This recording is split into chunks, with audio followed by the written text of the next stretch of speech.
होता है, और उस एक्स्ट्रा जेनेटिक मटेरियल को हम बोलते हैं प्लाज्मिड। क्या बोलते हैं? प्लाज्मिड। प्लाज्मिड का जो स्ट्रक्चर होता है वो कुछ इस प्रकार से होता है, वो डबल होता है और सर्कुलर होता है। कैसा होता है? डबल होता है और सर्कुलर होता है। किसी के पास एनसीईआरटी बुक है क्या? देखिए, एनसीईआरटी बुक किसके पास है? निकालो।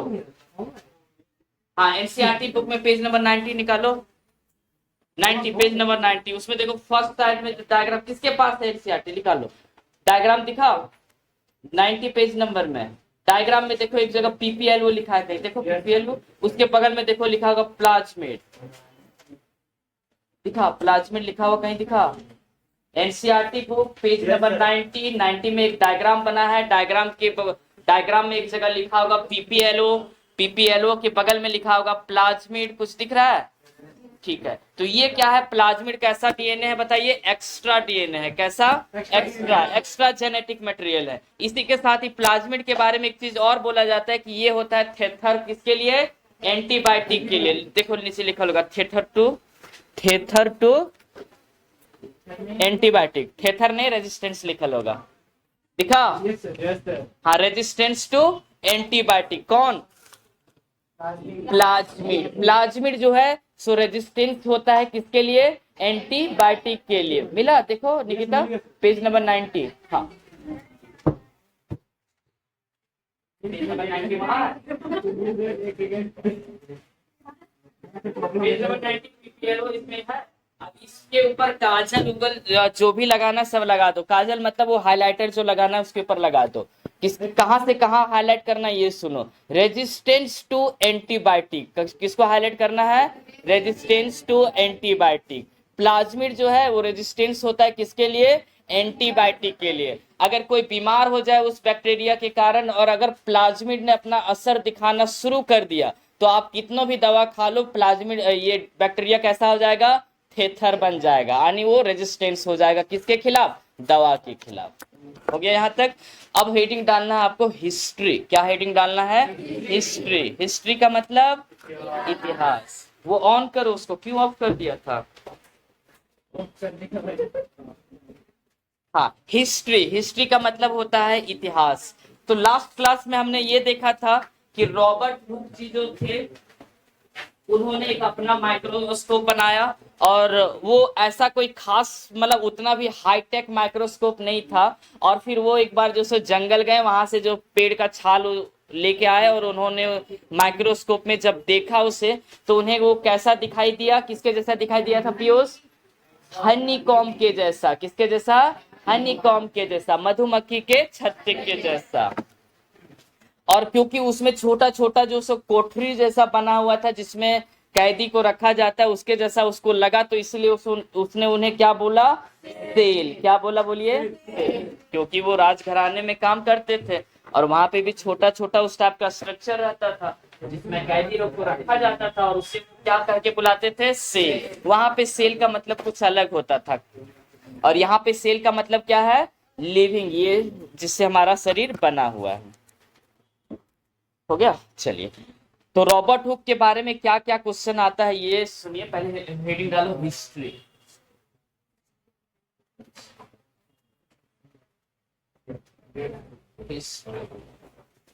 हिस्ट्री के बारे में है ना।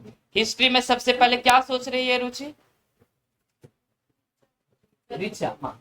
हिस्ट्री में सबसे पहले हम लोग पढ़ेंगे रॉबर्ट। एनसीईआरटी बुक में ये नहीं लिखा है कि किस साल इसने डिस्कवर किया था, इसके बारे में नहीं लिखा है, लेकिन 1665 है। तो रॉबर्ट हुक के बारे में ये है कि इन्होंने डेड सेल का डिस्कवरी किया। कैसे सेल का? डेड सेल का डिस्कवर द डेड सेल। कहां से डिस्कवर किया था बताइए? फ्रॉम फॉर पार्ट, इसको ब्रैकेट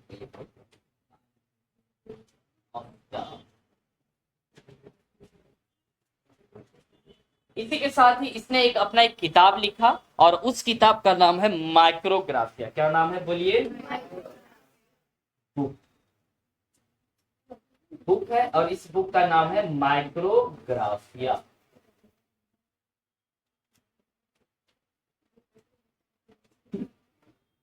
हमें इसके बारे में इतना ही पढ़ना है।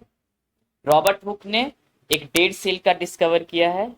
एक्चुअली क्या था कि उन्हें पता नहीं था उस समय कि कौन डेड है कौन लिविंग है ऐसा। तो उन्होंने जो देखा, बाद में कुछ साल बाद मालूम चला कि आपने जो देखा है वो एक प्रकार का डेड सेल है। कैसा सेल है? Dead cell.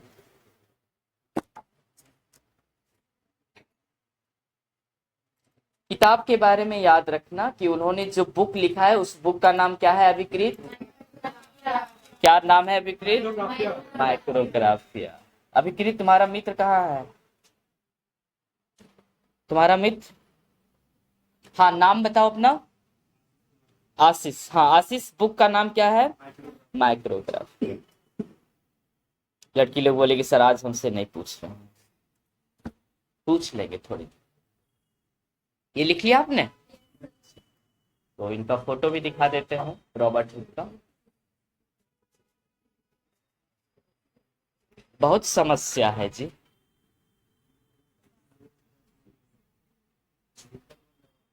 डिजिटल बोर्ड ना? लगेगा लगेगा, फीस सबमिट करो क्या?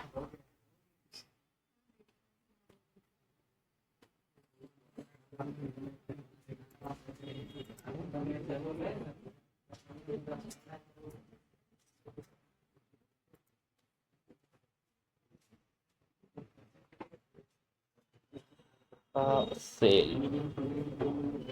अब से हम पहले ही कनेक्ट करके रख देंगे इसको। कल कौन कह रहा था कि रॉबर्ट हुक जो सो लड़का है या लड़की है? ये सेल की जो डिस्कवरी किया है वो किसने किया है? रॉबर्ट हुक ने। किसने? Robert Hooke. उसके बाद जो है सो उसी टाइम दूसरे साइंटिस्ट आते हैं जिनका नाम है एंटोन वॉन ल्यूइनहुक। तो यहाँ पे 2 नंबर डाल के उसको लिखिए, एंटोन वॉन ल्यूइनहुक। मौसम दिख रहा है ना?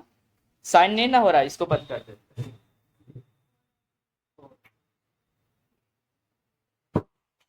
Anton van ल्यूइनहुक। क्या नाम है बोलिए? Anton van Leeuwenhoek. पूरा नाम नहीं लिख पाओगे तो सिर्फ आप ल्यूइनहुक ही लिखो, काम चल जाएगा। पहले है रॉबर्ट हुक, दूसरे कौन है? ल्यूइनहुक। देखो इसमें जो डबल ओ नहीं है, पहले वाले में डबल ओ था, इसमें डबल ई है। दूसरे साइंटिस्ट है जिनका नाम है एंटोन वॉन ल्यूइनहुक। एक्चुअली स्टोरी क्या था कि ये जो सो वहां पे काम करते थे इंग्लैंड में, महारानी के यहाँ, और इन्होंने माइक्रोस्कोप बनाया। और जब माइक्रोस्कोप बनाया तो पहली बार जो सेल देखा वो कैसा सेल था? डेड सेल था। फिर ये जो सो दूसरे काम में व्यस्त हो गए। ठीक उसी टाइम में ये किसी कपड़े के फैक्ट्री में काम करते थे, एंटोन वॉन ल्यूइनहुक। कौन? Anton van. और उस टाइम जो सो वहां पे एक पोस्ट खाली था महारानी के दरबार में, उन्होंने अप्लाई किया, इनका वहां पे ज्वाइनिंग हो गया। फिर एक दिन उनको इनका कमरा दिख जाता है, उस कमरे में उन्हें बहुत सारा माइक्रोस्कोप वगैरह जो भी था सारा कुछ दिखता है। जब माइक्रोस्कोप दिखता है तो वो एंटोन वॉन ल्यूइनहुक है वो इसका इस्तेमाल करना शुरू कर देते हैं। तो वो इस्तेमाल करते थे, लेकिन क्या क्या देखते थे? तालाब का पानी निकाल के देख लिया, तालाब के पानी में क्या क्या है ये देख लेता था। दांत का ये जो है इसको देख लेता था। ह्यूमन का जो स्पर्म है उसको देख लेता था। ब्लड देख लेता था। यही सब चीज को वो देखते थे। कौन? Anton van Leeuwenhoek. तो एक बार वो दांत का जो स्कम है ना, टीथ का स्कम सफेद रंग का जो लग जाता है जब तुम मुंह नहीं धोते हो तब। हाँ हाँ बोल रहा है। इधर ध्यान दो। तो वो जो है ना उसको जब उन्होंने निकाल के देखा माइक्रोस्कोप में तो उन्हें क्या दिखाई दिया? छोटा छोटा एनिमल जैसा स्ट्रक्चर। और उससे उन्होंने बोला एनिमल कूलिंग। क्या बोला बोलिए? एनिमल। तो सेकंड नंबर में आपको लिखना है एंटोन वॉन ल्यूइनहुक। डाल दिया हेडिंग सेकंड नंबर, उसके नीचे लिखो। चलो हमें लिख लेते हैं। He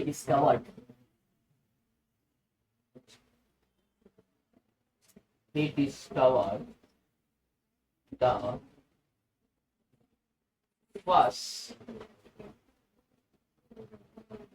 living cell इन्होंने क्या डिस्कवर किया बोलिए? पहला लिविंग सेल। और कहां से डिस्कवर किया था? किसी किसी किताब में लिखा रहता है पॉन्ड वाटर, किसी में लिखा रहता है ह्यूमन स्पर्म, किसी किताब में लिखा रहता है ब्लड, लेकिन जो ज्यादा सही है, एक्यूरेट जिसके बारे में बोला जाता है वो है टीथ स्कम। क्या है बोलिए? टीथ। बस थोड़ा सा लिख दो, टीथ स्कम।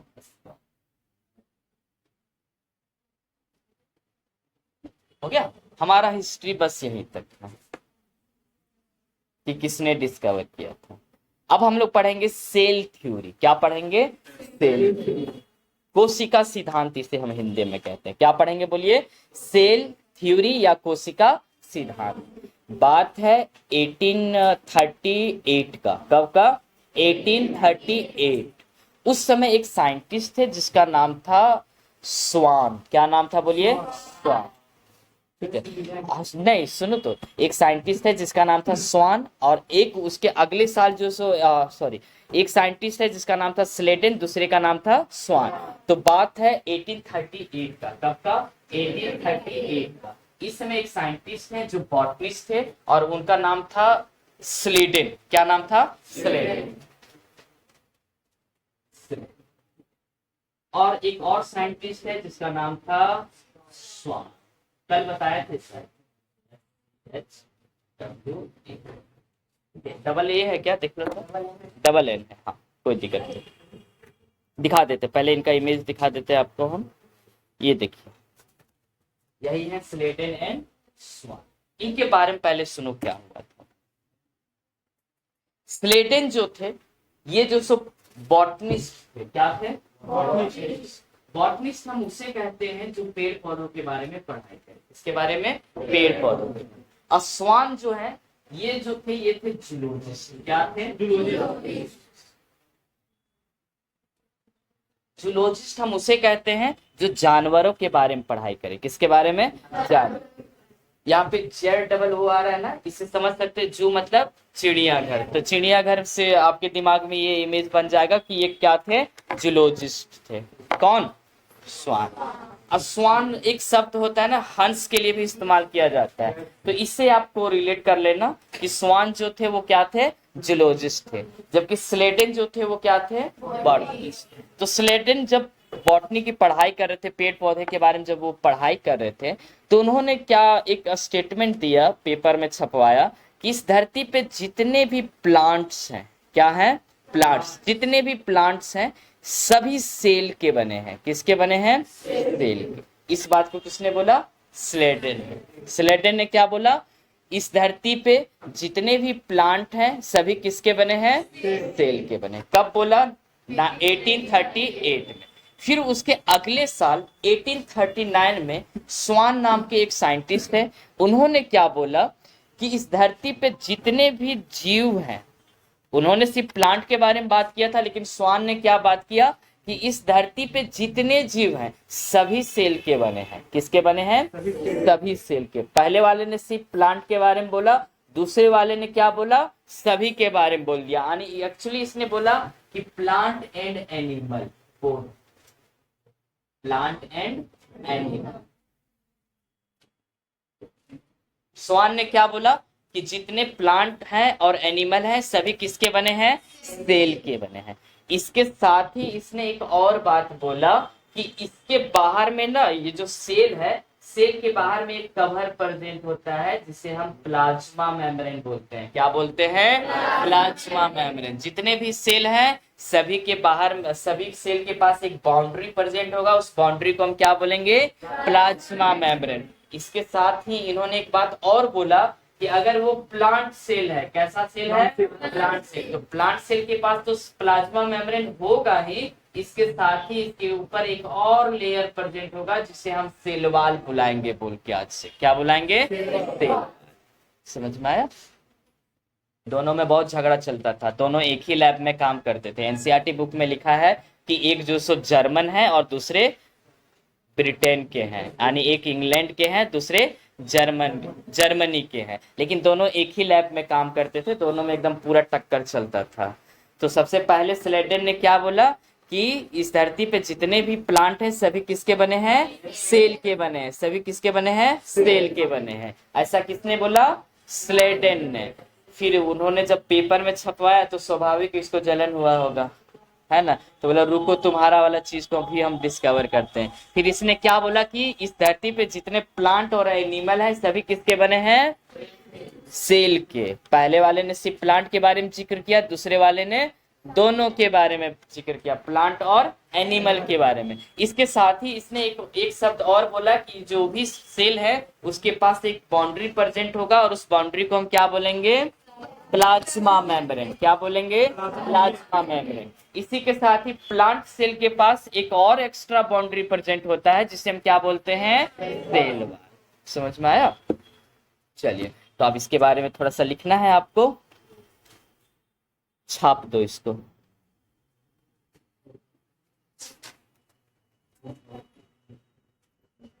हेडिंग डालो सेल थ्योरी।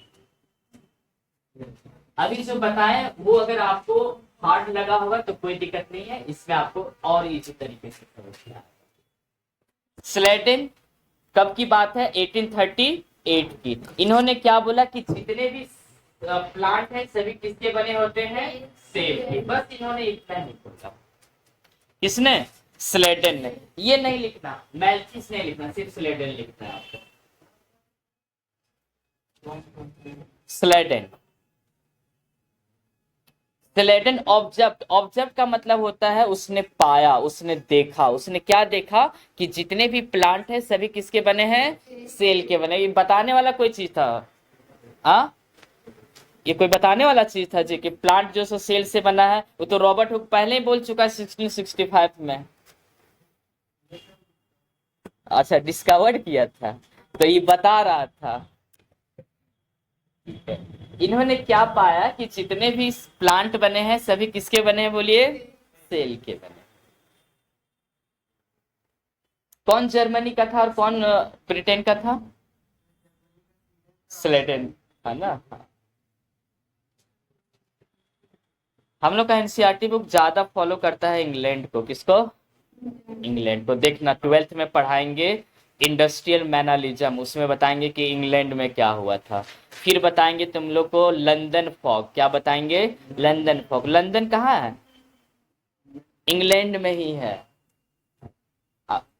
जर्मनी के साइंटिस्ट हैं ये, लिख लिया। दूसरा जो सो लिखो स्वान। स्वान ने क्या रिपोर्ट किया कि सेल के पास एक थीन आउटर लेयर प्रेजेंट है। क्या प्रेजेंट है, एक थीन आउटर लेयर प्रेजेंट है। इसी के साथ ही इसने ये भी बोला कि जितने भी एनिमल और प्लांट है सभी किसके बने होते हैं, सेल के बने होते हैं। किसके बने होते हैं, सेल के।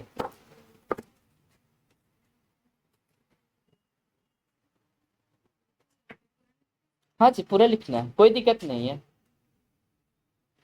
इसी के साथ ही इसने और क्या पाया कि प्लांट के पास एक एक्स्ट्रा लेयर प्रेजेंट होता है जिसे हम क्या बोलते हैं, सेल वॉल। क्या बोलते हैं, सेल वॉल। अब हम तुमको बताएंगे कि क्वेश्चन कहां से आएगा। क्वेश्चन सिर्फ ये आता है कि सेल थ्योरी किसने दिया है। तो सेल थ्योरी जो है सो इन दोनों ने मिल के दिया है, स्लेटन एंड स्वान ने। दोनों फिर आपस में मिलते हैं और बोलते हैं कि चलो प्लांट और एनिमल के बारे में लड़ाई करना बंद करो और आपस में प्लांट और एनिमल की जगह हम लोग एक शब्द इस्तेमाल करेंगे, ऑर्गेनिज्म। क्या इस्तेमाल करेंगे, बोलो, ऑर्गेनिज्म। ऑर्गेनिज्म का मतलब होता है जीव। तो अब दोनों ने मिल के फिर सेल थ्योरी बनाया और उसमें इन्होंने डायरेक्ट बोला कि इस धरती पे जितने भी जीव बने हैं सभी सेल और सेल के प्रोडक्ट से बने होते हैं। किससे बने होते हैं, सेल और सेल के प्रोडक्ट से। हाइपोथेसिस का मतलब हो गया कि एक तरह से हम मतलब एग्जैक्ट नहीं है हम, ठीक है, ये गलत भी हो सकता है सही भी हो सकता है। हाइपोथेसिस एक होता है लॉ, एक होता है हाइपोथेसिस, एक होता है थ्योरी, एक होता है प्रिंसिपल। तो इन्होंने क्या हाइपोथेसिस दिया कि इस धरती पे जितने भी एनिमल और प्लांट हैं सभी किसके बने हैं, सेल और सेल के प्रोडक्ट से। मेरे ख्याल से इससे पढ़ाना अच्छा नहीं रहता, हम खुद से लिखाते हैं वो अच्छा लिखवा पाते हैं, है ना। चलो इसको बंद कर देते हैं। इस लाइन को लिख लो, Schleiden and Schwann together formula, together इसके आगे लिख लो। टुगेदर, टुगेदर का मतलब होता है एक साथ। स्लेटन एंड स्वान ने एक साथ मिलकर किसको फॉर्मुलेट किया? सेल थ्योरी को। तो सबसे पहली बात यह है कि स्लेडन जो थे वो एक बॉटनिस्ट थे, और उन्होंने क्या बोला कि इस धरती पे जितने भी प्लांट हैं सभी किसके बने हैं? सेल के बने हैं। इसके अगले ही साल स्वान नाम के एक वैज्ञानिक हैं, उन्होंने क्या बोला कि इस धरती पे जितने भी प्लांट और एनिमल बने हैं वो सभी किसके बने हैं? सेल के बने हैं। इसके साथ ही उन्होंने एक दो लाइन और बोला। पहला लाइन ये बोला कि इस धरती पे जितने भी सेल हैं सभी सेल के ऊपर एक और लेयर प्रेजेंट होता है, या फिर एक लेयर प्रेजेंट होता है, या एक बाउंड्री प्रेजेंट होता है, जिसे हम बोलते हैं प्लाज्मा मेम्ब्रेन। क्या बोलते हैं? Plasma membrane. इसके अलावा उसने एक और लाइन ये बोला कि प्लांट सेल जो है उसके पास प्लाज्मा मेम्ब्रेन के अलावा एक और लेयर प्रेजेंट होता है, जिसे हम किस नाम से बुलाते हैं? सेल वॉल के नाम से बुलाते हैं। ठीक है। और फिर दोनों के बीच में लड़ाई खत्म हुआ, दोनों ने आपस में मिल के फिर क्या बनाया? सेल थ्योरी बनाया। ठीक है, यहां तक समझ में आ गया? चलो अब मेरे ख्याल से अपने से हम लिखवाएंगे वो ठीक रहेगा, इसमें नहीं। चलिए फिर पेपर में सारा जगह छपने लगा कि दो साइंटिस्ट हैं जर्मनी के और ब्रिटेन के, दोनों ने मिलकर सेल थ्योरी दिया है। सारे लोग जो सो एकदम पूरा खुश हो गए हैं, पूरा दुनिया में बोला कि अब कुछ चाहिए ही नहीं, ऐसा माहौल बन गया था। फिर कुछ दिन बाद जो है सो लोगों के दिमाग में, इधर ध्यान दो, कुछ दिन बाद लोगों के दिमाग में ये आने लगा कि आप ये तो बता दिए कि इस धरती पे जो भी जीव बने हैं सभी सेल से बने हैं। किससे बने हैं? सेल से बने। लेकिन आप ये नहीं बता पा रहे हैं कि नया सेल जो बनता है वो कैसे बनता है, या फिर जो सेल बनता है वो कैसे बनता है, ये कौन बताएगा? ठीक है। फिर ये लोग बोला कि हमको नहीं पता, वो सब मत पूछो। फिर कुछ दिन बाद जो एक साइंटिस्ट आए जिसका नाम है रुडोल्फ विर्चो। क्या नाम है बोलिए? Rudolf Virchow. रुडोल्फ विर्चो ने क्या बोला? वो अपने लैंग्वेज में बोला, वो दूसरे जगह के थे, वो कहीं बाहर के थे। तो उन्होंने अपने लैंग्वेज में बोला ओमनी सेलुला ई सेलुला। क्या बोला? रुडोल्फ विर्चो ने क्या बोला? ओमनी सेलुला ई सेलुला, अपने लैंग्वेज में बोल दिया। फिर वो आराम से सो गए। फिर लोगों ने उसका ट्रांसलेशन किया। क्या किया? ट्रांसलेशन। ट्रांसलेशन करने के बाद मालूम चला कि उन्होंने ये बोला है कि cell arise from pre existing cell. क्या बोला उन्होंने? Cell arise from pre existing cell. इसका हिंदी ये हुआ कि नए सेल जो बनते हैं, new cell arise from pre existing cell. क्यों मुंह में ले रहे हो पेन? इसका मतलब ये हुआ कि जो भी नए सेल बनते हैं वो पुराने सेल से ही बनते हैं। किससे बनते हैं? पुराने सेल से। सबसे पहले सेल थ्योरी दिया गया। सेल थ्योरी देने के बाद जो सो कुछ साल बाद लोगों के दिमाग में ये क्वेश्चन आया कि नए सेल जो बनते हैं वो कैसे बनते हैं। तो एक साइंटिस्ट है जिसका नाम है रुडोल्फ विर्चो। क्या नाम है बोलिए? Rudolf Virchow. इन्होंने क्या बोला? इन्होंने बोला ओमनी सेलुला ई सेलुला। इंग्लिश पता नहीं, शायद उनको आता होगा या नहीं आता होगा। उन्होंने डायरेक्ट सिर्फ यही बोल दिया ओमनी सेलुला ई, इंग्लिश में ही बोल दिया रहता। ठीक है, क्या बोला? ओमनी सेलुला ई सेलुला। अब मजे की बात ये है, ओमनिस का स्पेलिंग देख लो तो ठीक है। ओमनिस, ओमनिस, ओमनिस, ठीक है। मजे की बात ये है कि नीट में ये क्वेश्चन पूछ दिया। लोगों को लगा कि ये सब क्या पढ़ेंगे, तो नीट में ये क्वेश्चन पूछ दिया कि ओमनिस सेलुला ई सेलुला किसने बोला था? तो किसने बोला है? रुडोल्फ विर्चो ने। किसने बोला बोलिए? रुडोल्फ विर्चो ने। रुडोल्फ विर्चो ने क्या बोला? ओमनी सेलुला ई सेलुला। और इसका मतलब क्या होता है? All cell arise, new cell arise from pre existing cell. क्या होता है?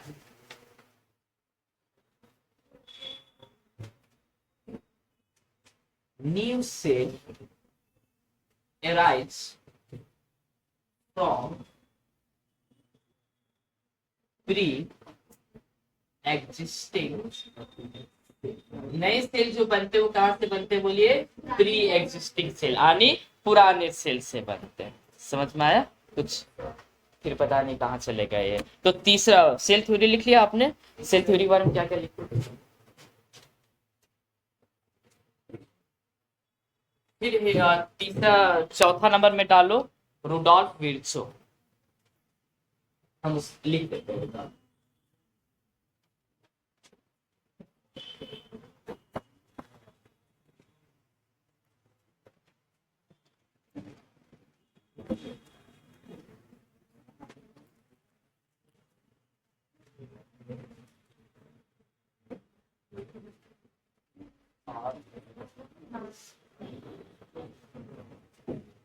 क्या नाम है बोलिए? Rudolf Virchow. रुडोल्फ विर्चो ने सिंपल क्या बोला? Omnis सेलुला E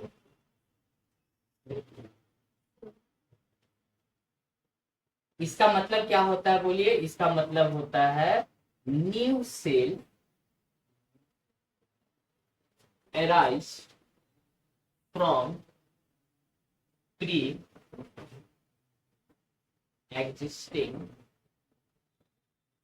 cell. नए सेल किससे अराइज होते हैं बोलिए? पुराने सेल से अराइज होते हैं। अब ये कैसे होता है? ये बैक्टीरिया जो है ना, बैक्टीरिया कैसे डिवाइड करता है आपने शायद क्लास 10th में पढ़ा होगा। एक बैक्टीरिया होता है, ये बैक्टीरिया जब अपने बॉडी के कंट्रोल को खो देता है, जब इसका साइज बढ़ने लगता है, तब ये क्या होता है कि तब ये कुछ इस प्रकार से सेल बना लेता है। याद है? फिर इसके बाद ये दो भाग में टूट। ऐसा कुछ पढ़ा था क्या? अमीबा के बारे में पढ़ा था? अमीबा के बारे में जब वो अपना शरीर का कंट्रोल खोने लगता है, तब क्या करता है कि वो दो भाग में बट जाता है। कितने भाग में बट जाता है?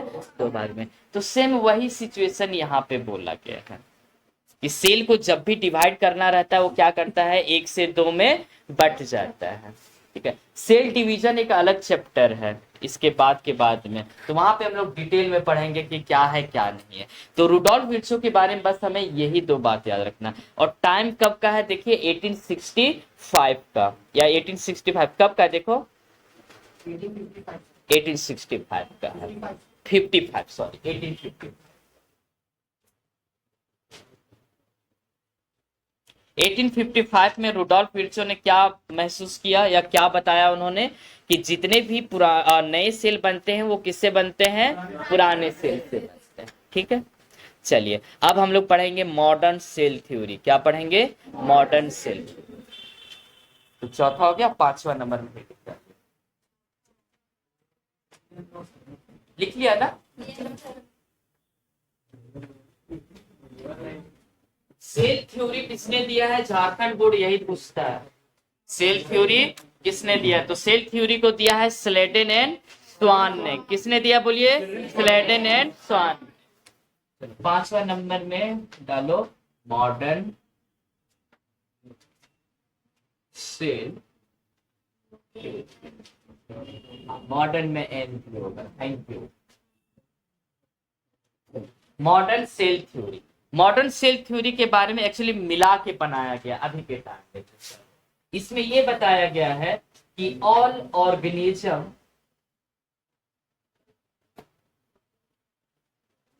आर कंपोज्ड ऑफ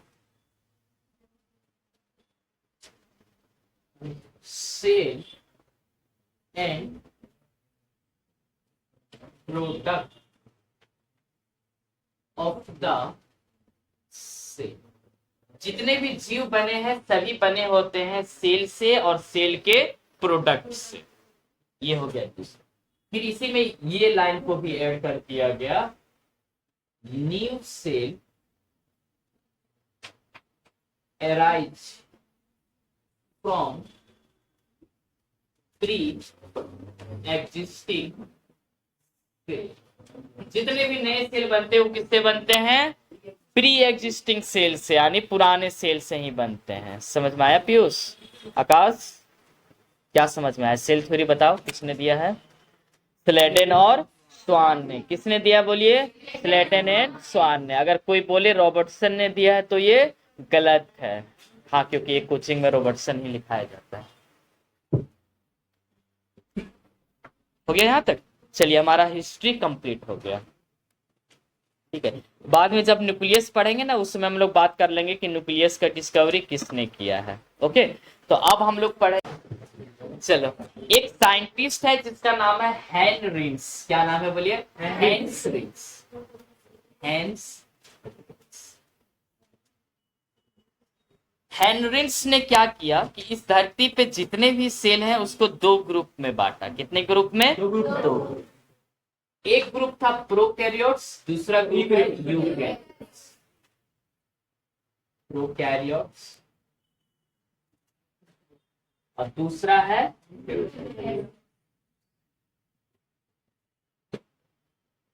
किसको लिखो। हेनरिन्स ने सेल को कितने ग्रुप में बांटा है? तो चलिए यहां पे लिख देते हैं सेल।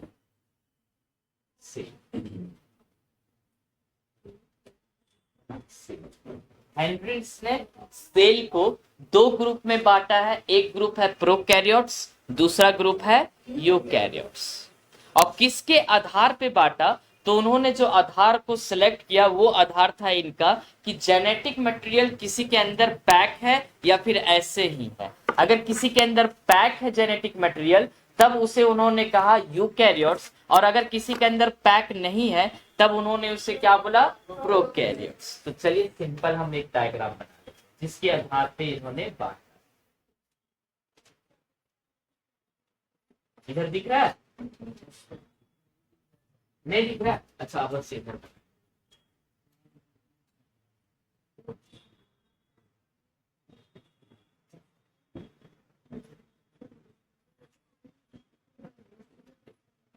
प्रोकैरियोट्स का जो जेनेटिक मटेरियल है वो नॉर्मल इस प्रकार से है, कहीं पे भी आपको देखो सेल में।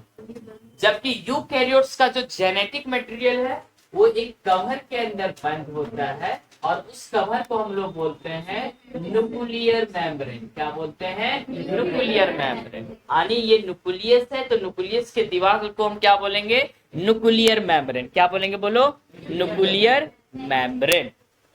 मेम्ब्रेन का मतलब होता है परत।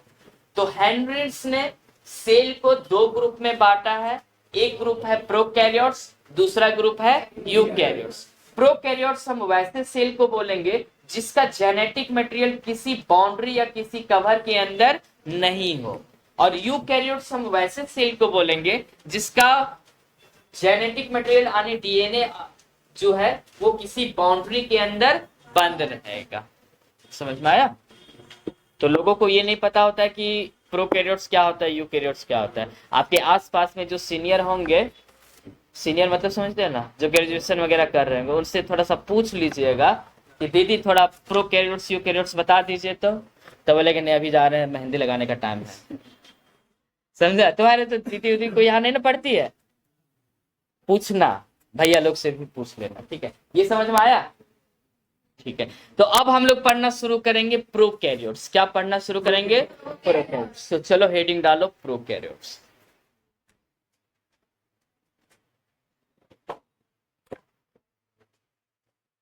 लास्ट बेंच चारों हीरो, समझ में आ रहा है क्या? तो पूछ क्यों नहीं रहा है अगर ऊपर ऊपर से उड़ रहा है तो? फिर से सुनो, सेल थ्योरी किसने दिया है? स्लेडन एंड स्वान ने। किसने दिया बोलो? सेल थ्योरी के बारे में जो भी चीज बताएं भूल जाओ, बस ये याद रखना सेल थ्योरी किसने दिया है? स्लेडन एंड स्वान ने। ओमनी सेलुला ई सेलुला किसने बोला है? रुडॉल्फ विर्चो ने। ये दो चीज याद रहा। रुडॉल्फ विर्चो ने क्या बोला? ओमनी सेलुला ई सेलुला। ये दो चीज याद है, इससे पहले कुछ भी बताए भूल जाओ। ठीक है, समझ में आ गया? आप बाउंस नहीं ना किया? हेनरिन्स ने सेल को दो ग्रुप में बांटा है। एक है प्रोकैरियोट्स, दूसरा है यूकैरियोट्स। प्रोकैरियोट्स वैसे सेल को बोलेंगे जिसका जेनेटिक मटेरियल के ऊपर कोई भी बाउंड्री या कोई भी कवर प्रेजेंट नहीं हो, और यूकैरियोट्स वैसे सेल को बोलेंगे जिसके जेनेटिक मटेरियल क्या होते हैं? किसी कवर के अंदर बंद होते हैं। इसी के साथ ही आपको बताएंगे कि इसमें बहुत सारे प्रोटीन होते हैं अंदर में जिसके ऊपर ये जेनेटिक मटेरियल लपेटा होता है। सुई धागा देखे हो? धागा किसमें लपेटा रहता है ना, किसी में? तो इसका भी जो डीएनए है ना वो लपेटा हुआ रहता है, और वो जो लपेटा हुआ जिसमें रहता है वो एक प्रकार का प्रोटीन होता है, और उस प्रोटीन को हम लोग बोलते हैं histone and non histone protein. कैसा protein? Histone and non histone protein. इसका जो जेनेटिक मटेरियल है ना वो किसी में लपेटा हुआ नहीं रहता है, ऐसे ही उलझा रहता है। क्या रहता है? ये उलझा हुआ रहता है। समझ में आया? तो अब हम लोग को हेडिंग डालना है प्रोकैरियोट्स। क्या हेडिंग डालना है? अगर किसी को भी नहीं समझ में आए तो सिंपली हमसे पूछो, नहीं पूछोगे तो पीछे रह जाओगे। अजीत समझ में आ रहा है ना? तुम लोग को समझ में आ रहा है? लड़की लोग के लिए इसलिए इन लोग से पूछना भी नहीं है।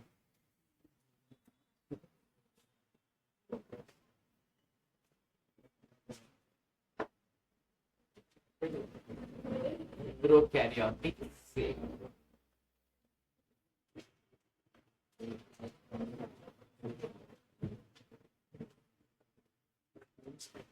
क्या हेडिंग डालना है?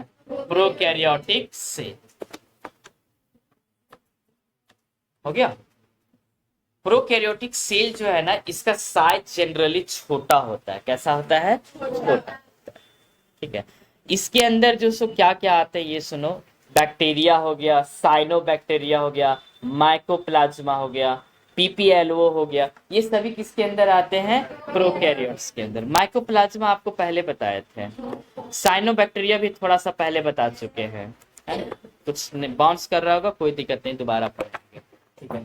तो प्रोकैरियोटिक हम वैसे सेल को बोलेंगे जिसका जेनेटिक मटेरियल किसी भी बाउंड्री के अंदर नहीं होता है। तो इसके बारे में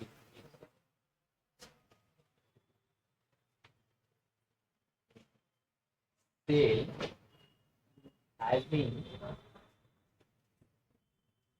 no boundary या covering या फिर membrane over their genetic। अपना दुनिया बनाना शुरू कर दो। पीपीटी दिखाएंगे, बाउंस कर जाएगा। अभी देखा ना पीपीटी दिखा रहे थे किस तरह से उल्टा पुल्टा हो गया था, इसमें सही से समझ में आएगा। प्रोकैरियोटिक सेल वैसे सेल को कहते हैं जिसके जेनेटिक मटेरियल के ऊपर कोई भी बाउंड्री, कवरिंग या मेम्ब्रेन नहीं होता है। ये समझ में आया? चलिए, इसी के साथ ही अब हम लोग जो सो इसका एक एक करके सब कुछ पढ़ेंगे कि क्या होता है क्या नहीं होता है। तो एक डायग्राम आपको बनाना है शुरुआत। प्रोकैरियोट्स के ऊपर कितने लेयर होते हैं? मारेंगे।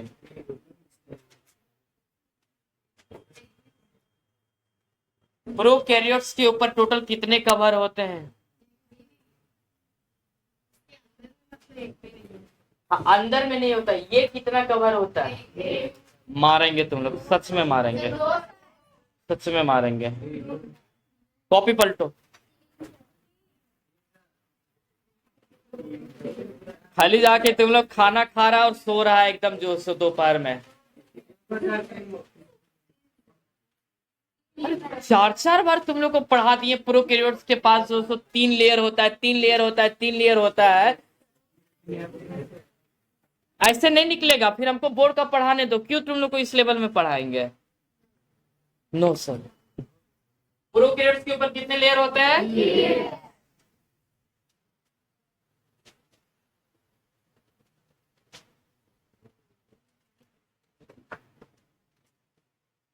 चलिए डायग्राम बनाते हैं।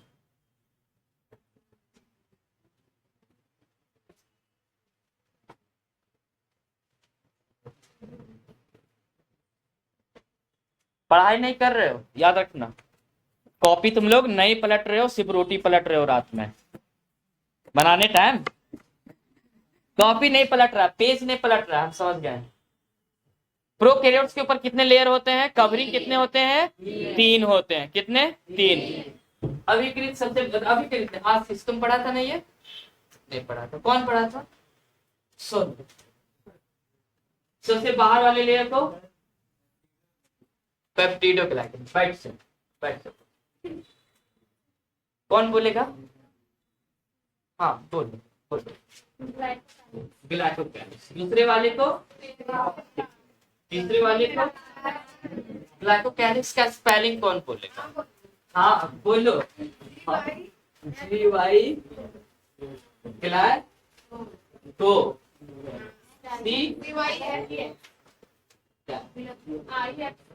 सी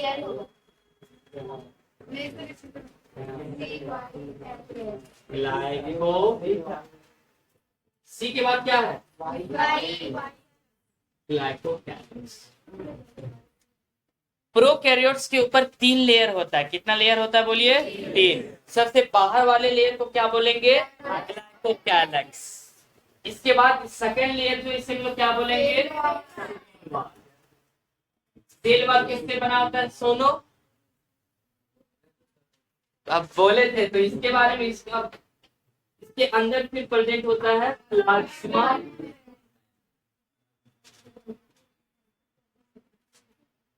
इसको अभी किसी ने बनाया नहीं है ना? बना लिए, चलो ठीक। ये हो गया। अभी हम लोग बाउंड्री पढ़ रहे हैं। किसको पढ़ रहे हैं? बाउंड्री। ग्लाइकोकैलिक्स अगर लूज था, कैसा था? लूज। तब इसे हमने क्या पढ़ा था? कंफ्यूजन है तुम लोगों का। ये क्वेश्चन जो है ना, पीजीटी नाम का एक एग्जाम होता है जिसके बारे में अभी देखना, हर सर लोग स्टेटस लगाए होंगे आपके कि सेटिंग चल रहा है, सेटिंग चल रहा है। देखा किसी टीचर का?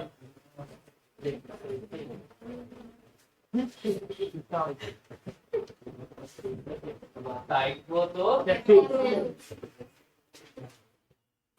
पीजीटी करके एक एग्जाम होता है और उस एग्जाम से +2 का टीचर बनता है। क्या बनता है? +2 का। और आज ही जो सो उसके बारे में चर्चा चल रहा है कि अभी जितना भी सिलेक्शन हुआ है पीजीटी में, सब सेटिंग से हुआ है। किससे हुआ है? सेटिंग। सेटिंग मतलब वही 25 लाख दे दो और तुम टीचर बन जाओ। तो उसमें यही क्वेश्चन पूछा गया। तो तुम लोग के पास तो 25 लाख है भी नहीं है? नहीं है तो पढ़ लो, नहीं है तो पढ़ लो। अब पढ़ाते तो पढ़ते नहीं हो। ग्लाइकोकैलिक्स अगर लूज है तो उसे क्या बोलेंगे? Slime layer. और अगर टाइट है तो कैप्सूल। यही क्वेश्चन था। हम स्क्रीनशॉट भेज देंगे एग्जाम का, वो एग्जाम का क्वेश्चन का भेज देंगे, ठीक है। नेक्स्ट कौन है बोलिए? Cell wall. टाइम भी हो चुका है। उसके बाद कौन है? Plasma membrane. कल हम लोग सबसे इंपॉर्टेंट टॉपिक पढ़ेंगे जिसका नाम होगा मीजोजोम। क्या नाम होगा? मीजोजोम। उसमें हम लोग ये पढ़ेंगे कि ये जो प्लाज्मा मेम्ब्रेन है ये अंदर की साइड में इनफोल्ड कर जाता है। क्या कर जाता है? इनफोल्ड कर जाता है। और इसी को हम लोग बोलते हैं मीजोजोम। क्या बोलते हैं? मीजोजोम। फिर इसमें और बताएंगे कि कुछ ऐसे बैक्टीरिया थे जिसका प्लाज्मा मेम्ब्रेन अंदर के साइड में इनफोल्ड तो किया, लेकिन उसमें क्लोरोफिल भर गया। क्या भर गया बोलिए? क्लोरोफिल। क्लोरोफिल का काम होता है फोटोसिंथेसिस करना। क्या करना? अब किसको नहीं पता है फोटोसिंथेसिस का हिंदी? प्रकाश संश्लेषण पढ़े थे कि प्रकाश संश्लेषण का काम क्या था? हाँ, तो जो प्रकाश संश्लेषण होता है ना, वो हो पाता है क्लोरोफिल के कारण। किसके कारण? क्लोरोफिल के कारण। तो कल के क्लास में ये पढ़ेंगे हम लोग कि प्लाज्मा मेम्ब्रेन अंदर की साइड में चला जाता है और उसे हम लोग मीजोजोम बोलते हैं। क्या बोलते हैं? मीजोजोम। और कभी कभी ऐसा भी प्लाज्मा मेम्ब्रेन अंदर जाने के बाद क्या हुआ कि उसके मीजोजोम के साथ ही वहां पे क्लोरोफिल चला गया। क्या चला गया? क्लोरोफिल। अब जब क्लोरोफिल चला गया तो ये क्या करना शुरू कर देगा? फोटोसिंथेसिस। क्या करना? अब फोटोसिंथेसिस कौन करता है? पेड़ पौधा। लेकिन अभी हम लोग क्या देखेंगे कि ये भी क्या कर सकता है? फोटोसिंथेसिस। थोड़ा सीरियस हो जाओ और उसको पहले खोल के दो तो उसके बाद उठ के जाना। हाँ